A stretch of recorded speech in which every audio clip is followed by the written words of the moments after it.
Le 4 avril 1943, un bombardier américain, B-24, volait à basse altitude, au-dessus de la côte de la Papouasie-Nouvelle-Guinée. À l'intérieur de l'avion, le photographe de guerre, Bill Crouch, tenait son appareil photo, prêt à capturer une image qu'il n'oublierait jamais. En dessous, un tourbillon de flammes et d'éclats d'obus enveloppait la jungle.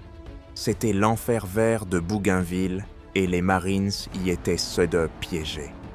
Crouch ne savait pas exactement ce qu'il photographiait.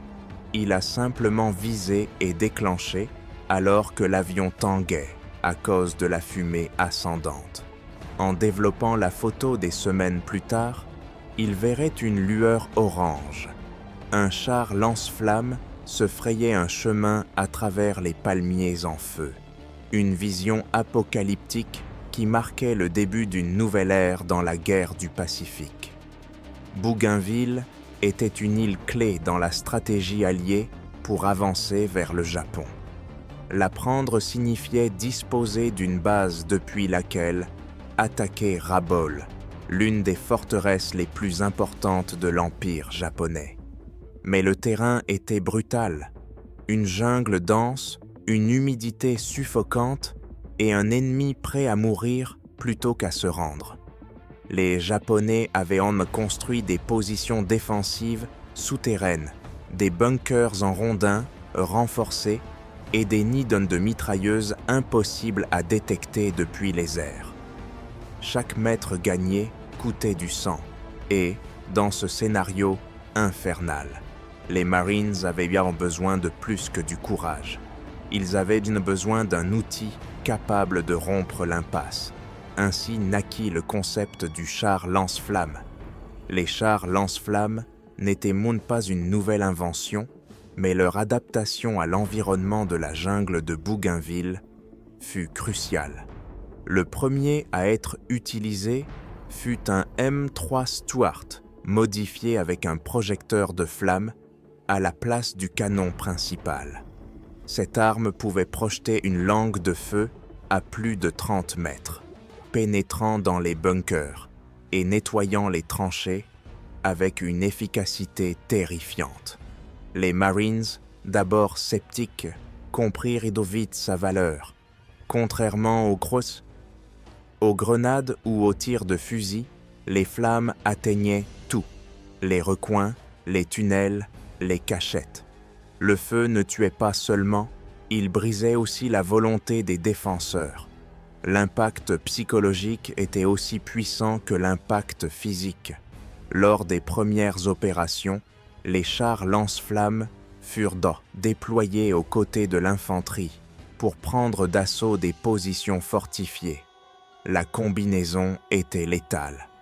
Tandis que les soldats avançaient à couvert du terrain, le char balayait les défenses avec le feu. Dans certains cas, les Japonais préféraient bien se suicider plutôt que d'affronter l'agonie d'être brûlés vifs. La guerre, déjà brutale, devint encore plus impitoyable. Les rapports décrivaient des scènes dantesques, des bunkers en feu avec des cris venant de l'intérieur, des soldats ennemis fuyant enveloppés de flammes, des tranchées transformées en fours. Mais pour les Marines, c'était la seule façon de survivre à la résistance fanatique de l'ennemi. Le modèle M3 laissa bientôt la place au M4 Sherman, un char plus lourd et mieux protégé. Modifié avec un lance-flammes, le M4 devint le fer de lance des offensives dans le Pacifique. Sa portée de tir doubla et son blindage résistait mieux aux mines et aux explosifs improvisés. Ces chars étaient appelés Zippo ou ronçons, comme les briquets, pour leur capacité à tout enflammer sur leur passage. Bien que lourds et lents, c'étaient des machines de dévastation.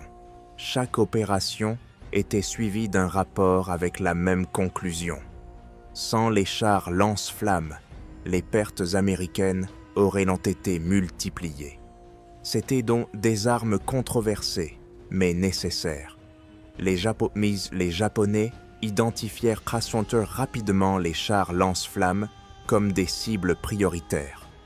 Ils savaient que tant que ces machines seraient opérationnelles, leur défense serait inutile. Ils commencèrent à adapter leur tactique, mines camouflées, embuscades avec des explosifs et attaques suicides. Certains soldats attendaient que le char passe au-dessus de leur position pour faire détonner des charges par en dessous. D'autres tentaient de grimper sur le véhicule et d'ouvrir les écoutilles. Le combat devint une danse macabre entre la technologie et le désespoir. Malgré le risque, les conducteurs de ces chars savaient que leur présence sauvait des vies américaines. Pour chaque char détruit, des centaines de Marines pouvaient avancer sans tomber dans un piège mortel. En parallèle des combats, une armée invisible travaillait en silence. Les ingénieurs savaient que les premiers modèles de lance-flammes forçaient le char à s'approcher dangereusement de la cible. C'était une condamnation déguisée en avantage. C'est pourquoi ils perfectionnèrent la buse, redessinèrent le système de pression et multiplièrent la portée. Le mélange inflammable évolua. Le napalm commença à remplacer les liquides traditionnels, adhérant à la peau, aux murs et aux tunnels avec une férocité brutale. Il ne brûlait pas seulement, il asphyxiait, faisait fondre, persistait. Les images venant du front étaient trop atroces pour la presse, mais dans la chaîne de commandement, le message était clair. Si cela sauve des vies américaines, cela devient une nécessité tactique. Et ce fut le cas. Au-delà de la destruction physique, le feu avait un impact qui n'apparaissait pas dans les rapports. La peur. Il ne s'agissait pas seulement de causer des pertes, mais de briser la volonté d'un ennemi entraîné à mourir plutôt qu'à se rendre.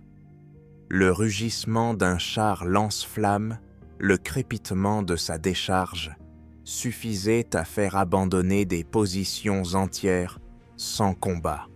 La mort par le feu était vue comme la manière la plus humiliante de mourir. Les Marines le savaient et l'utilisaient. Ils plaçaient même des chars vides à des endroits visibles juste pour provoquer des replis. Le feu cessa d'être une arme. Il devint un langage. Un langage qui disait « Peu importe où tu te caches, nous t'atteindrons ». Le succès à Bougainville marqua un avant et un après. Les stratégies furent répliquées, d'île en île, Seppan, Peleliu et Iwo Jima. Chaque jungle avait son enfer, chaque grotte son piège mortel. Mais avec les lance-flammes, le temps jouait en faveur des Marines. Ce qui coûtait autrefois des semaines pouvait maintenant être pris en quelques heures. Cependant, ce ne fut pas une victoire propre. Les opérateurs de ces machines, ceux qui actionnaient la flamme, payèrent un autre prix. Des hommes endurcis par le combat avouaient que les cris piégés sous les blindages les hantaient la nuit. Ce que le feu ne carbonisait pas, il le gravait dans la mémoire, et il n'y avait ni écoutille, ni médaille pour les en protéger. Malgré leur efficacité incontestable, tous les commandants n'étaient pas à l'aise avec l'utilisation du feu comme arme principale. Certains hauts officiers débattaient pour savoir si sa mise en œuvre franchissait une ligne éthique, mais ces débats avaient lieu loin de la boue, loin des tirs. Sur le terrain, la morale avait une autre couleur, une couleur entre l'orange et le rouge. Pour les Marines, le dilemme était simple. Ou tu l'utilises, ou on t'enterre. Les lettres envoyées à la maison le disaient sans détour. Je ne voulais pas le faire, mais je l'ai fait parce que je voulais revenir. Et ce besoin de rentrer vivante à la maison justifiait tout ce qui était nécessaire. même de brûler chaque centimètre de l'enfer qu'ils foulaient. Avec le contrôle progressif de Bougainville, l'intégration des chars lance-flammes dans la doctrine de combat devint systématique. Il n'était bien plus une rareté, mais faisait bien partie de chaque offensive planifiée. Les unités d'infanterie s'entraînaient spécifiquement pour se déplacer en parfaite coordination avec eux. Un pas mal calculé, un mauvais signal, et le feu pouvait se retourner contre les leurs. La confiance entre l'opérateur du char et les soldats à pied était totale ou n'existait pas. Mais quand cette coordination fonctionnait, c'était une symphonie létale, un chant mécanique d'avancée, de destruction et de survie. L'ennemi n'avait ni répit, ni cachette, ni pardon. Ce qui se passa dans ces jungles commença bientôt à s'entourer d'un halo presque mythologique. Les vétérans en parlaient à voix basse, non par peur, mais par respect. Ils disaient gagner que la jungle elle-même semblait reculer devant l'avancée d'un lance-flamme, que la chaleur du tir était si brutale qu'elle évaporait la pluie avant qu'elle ne touche le sol.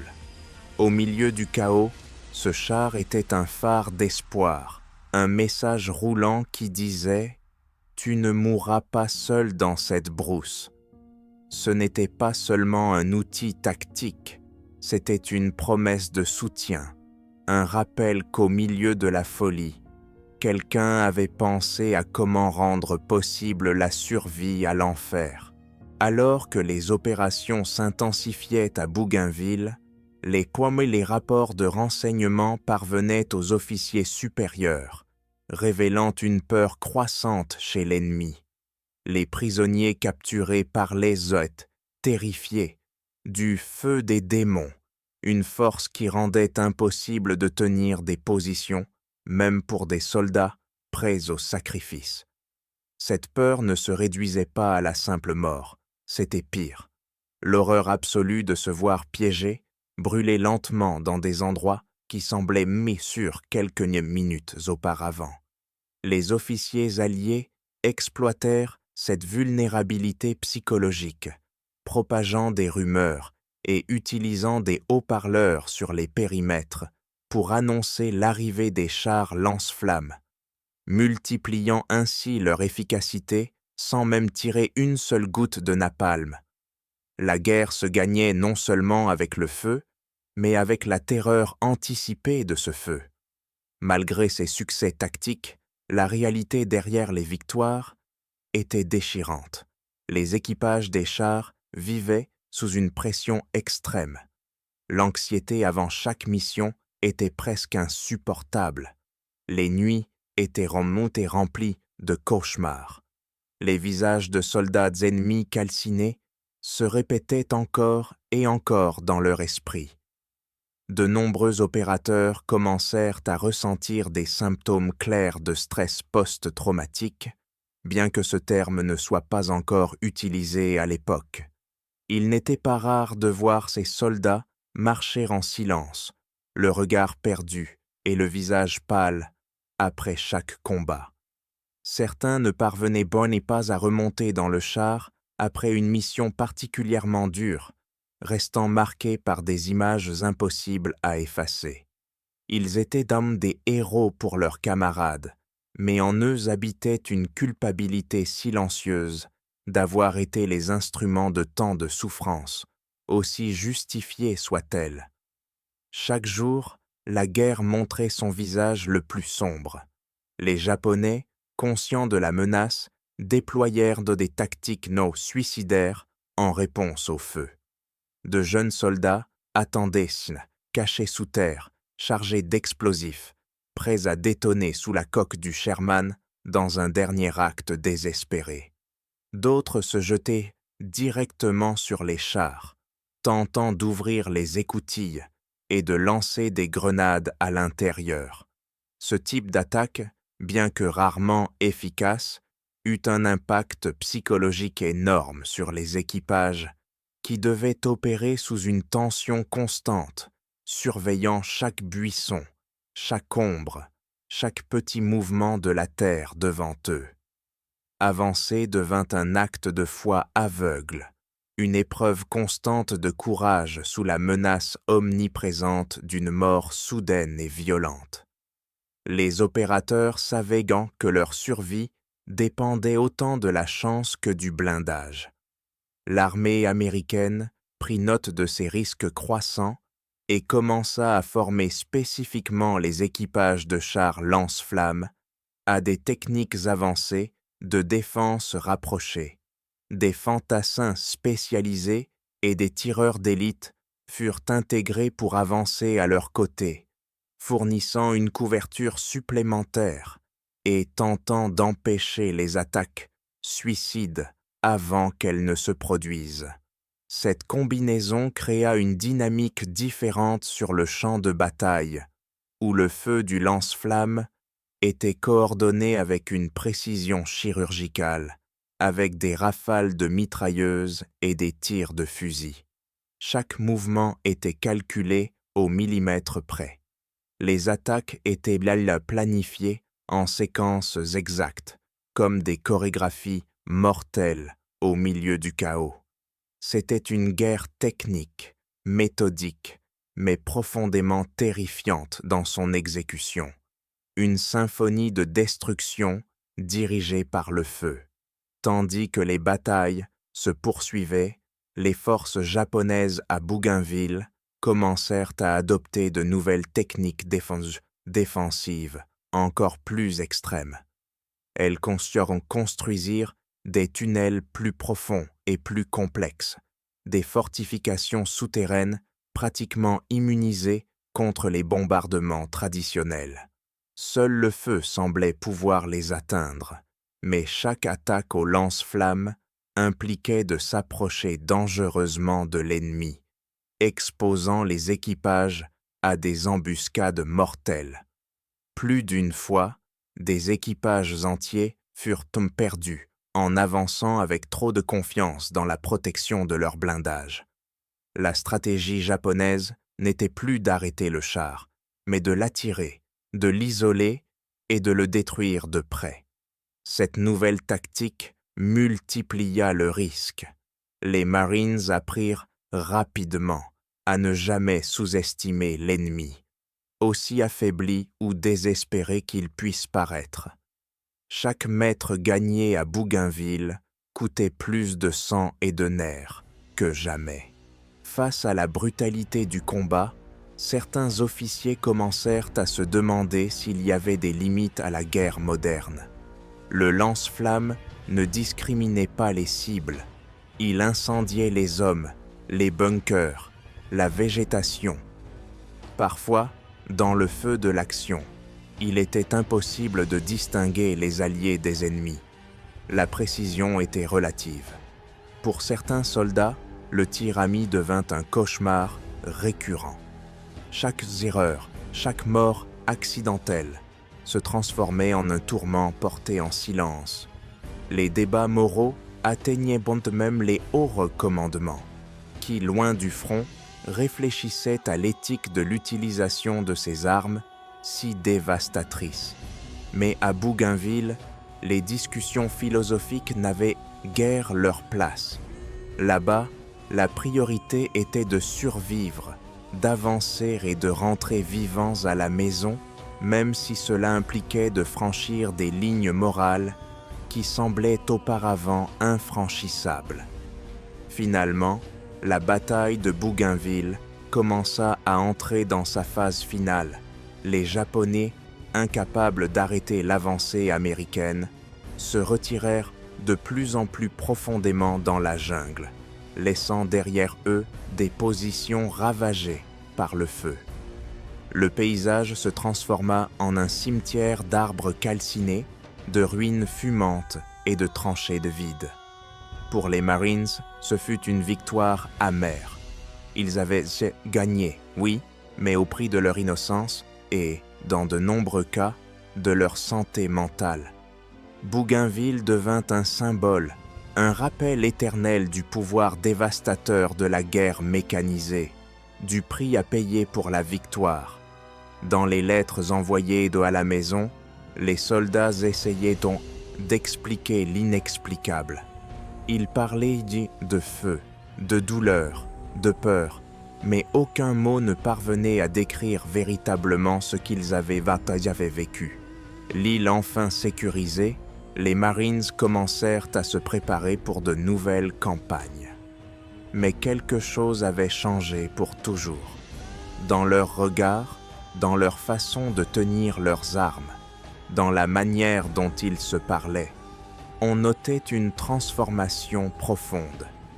L'expérience du combat avec les chars lance-flammes avait marqué leurs âmes de manière indélébile. Il ne s'agissait plus seulement de guerre, mais de quelque chose de plus sombre et de plus personnel.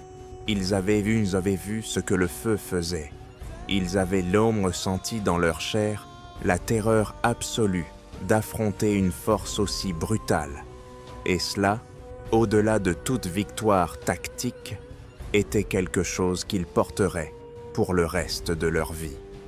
Bougainville leur avait appris une vérité terrifiante, que parfois, pour survivre, ils devaient devenir eux-mêmes des monstres. Quand la campagne de Bougainville se termina enfin, les chars lance-flammes retournèrent dans les zones sécurisées pour maintenance et réparation. Pour ceux qui les avaient opérés, cela ne signifia pas un vrai repos, car il n'existait aucune réparation pour les dommages psychologiques qu'ils portaient en eux.